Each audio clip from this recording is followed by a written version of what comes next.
Kasih karunia dan damai sejahtera Allah Bapa kita dan anaknya Tuhan Yesus Kristus menyertai saudara. Amin. Shalom, saudaraku yang terkasih di dalam nama Tuhan Yesus Kristus. Senang bisa menyapa saudara di tempat saudara berada hari ini dalam dimensi yang berbeda tetapi dalam dunia yang sama.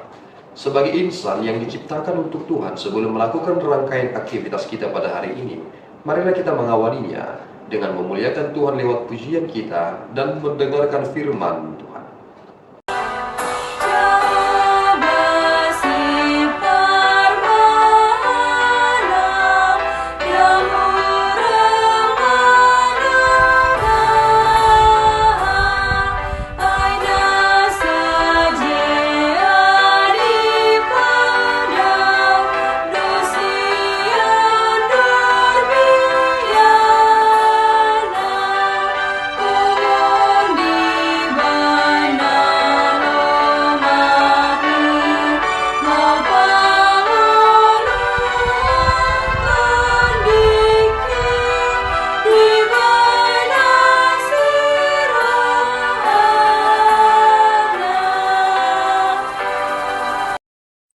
Shalom, firman Tuhan pada hari ini terambil dari Yesaya pasal 34 ayat 23 yang berbunyi, Aku akan mengangkat satu orang gembala atas mereka yang akan menggembalakannya, yaitu Daud, hambaku, dia akan menggembalakan mereka dan menjadi gembalanya. Demikian firman Tuhan pada hari ini. Saudaraku yang terkasih di dalam nama Tuhan Yesus Kristus, mungkin kita tidak tertantang untuk memahami apa sebenarnya pesan yang sedang disampaikan dari nats ini. Karena kita melihat terkait tentang penyebutan oknum atau personal di dalam nats ini yang berkata bahwa aku akan mengangkat satu orang gembala yang akan menggembalakannya, yaitu Daud. Tentu kita mengenal dan mengetahui bagaimana perjalanan Daud itu. Dan bagi bangsa Israel, puncak kejayaan kerajaan mereka berada pada dinasti Daud. Tetapi persoalannya adalah, nats ini diberikan kepada Yehezkiel. Daud telah mati. Yehezkiel sungguh memiliki waktu yang jauh daripada Daud. Tetapi mengapa penyebutan Daud kembali diangkat dalam nats ini?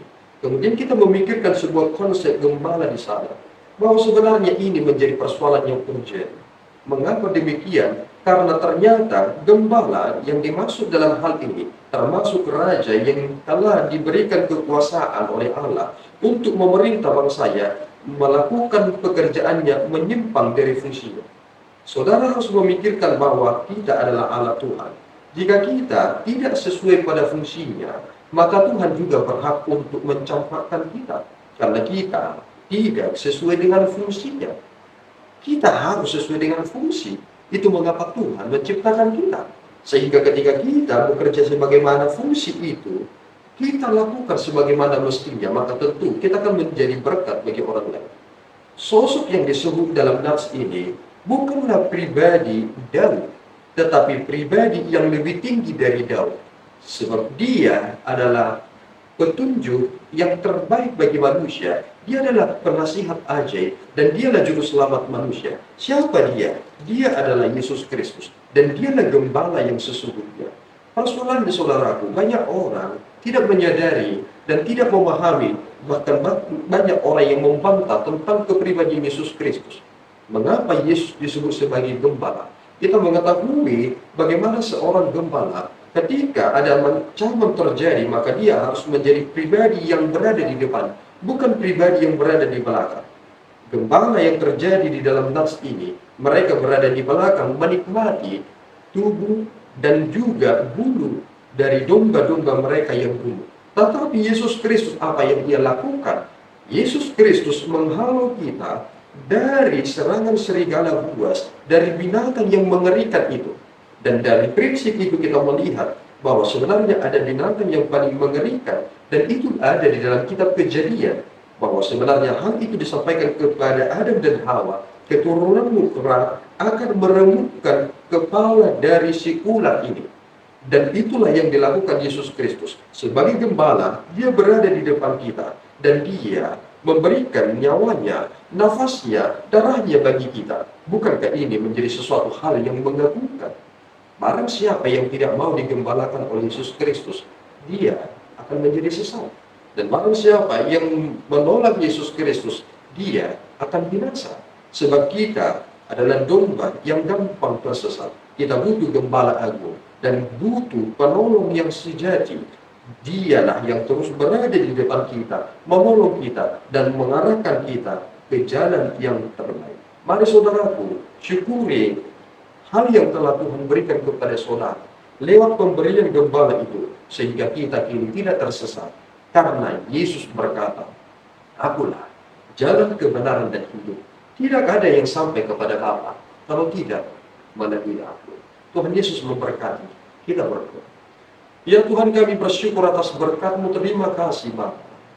Engkau telah mengutus kami gembala yang sesungguhnya, gembala agung, yakni pribadi anak-Mu, Tuhan Yesus Kristus, yang menjadi korban yang kudus, menderita mati bagi kami.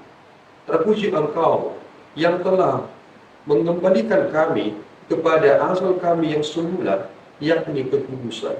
Biarlah kami ya Bapa benar-benar dikuduskan oleh firman-Mu, yakni pribadi Yesus Kristus yang telah mencurahkan darahnya yang kudus bagi kami yang telah Engkau tebus.